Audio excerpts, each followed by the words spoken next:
Puso o pag-aalinlangan, sa susunod na episode, mas lalong napapalapit si Jiwon kay Bonnie, at unti-unting ibigay ang pader sa kanyang mga mata. Pero hindi ito nagustuhan ni Jaehyul.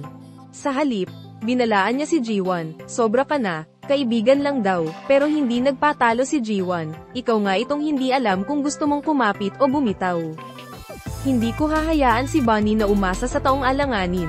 Habang lumalalim ang tensyon, inamin ni Yerim kay Bonnie na hindi pa tuluyang tapos ang lahat sa kanila ni Jaehyul.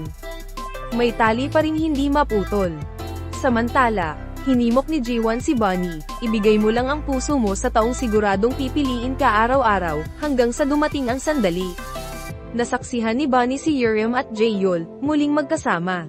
Tahimik na nadurog ang puso niya, pero ngayong gabi, si Jiwon ang nandyan. Tahimik, matatag. At habang hinihingal sa pagsisisi si Jaehyul sa pagtakbo pabalik, huli na ang lahat. Dahil si Bonnie at Jiwon nahulog na, abangan. Dahil minsan, yung akala mong kaibigan lang, siya pala ang pag-ibig na matagal mo nang